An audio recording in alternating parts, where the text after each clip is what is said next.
Hvernig gerir fyrir liðin þetta upp svona strax eftir leik?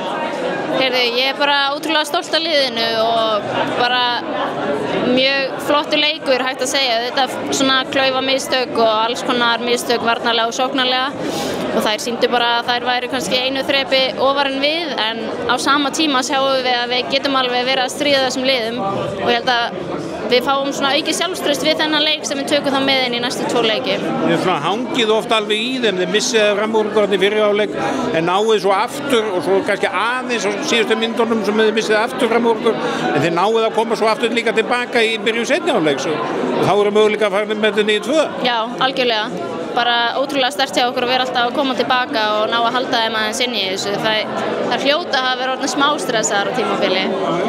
Þannig að það er bara að læra af þessu og búa sig undir svo næsta leik. Já, klárlega. Bara þessi leikur búinn, fullt jákvætt sem við getum tekið með úr honum og núna förum við bara að fókusa á næsta leik. Það eru Serbarnir. Hvað segirðu? Það eru Serbarnir. Já, það eru Serbarnir sko. Við horfðum á leikinn á móti Noregi í æfingamótinu áðan daginn.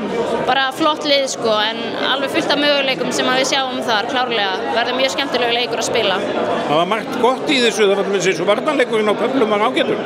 Já, mjög sammála og bara, Marta kemur geggjuð inn í þetta, spila fyrsta leikinn sinn og gerir þetta svona ótrúlega vel og bara yndislegt.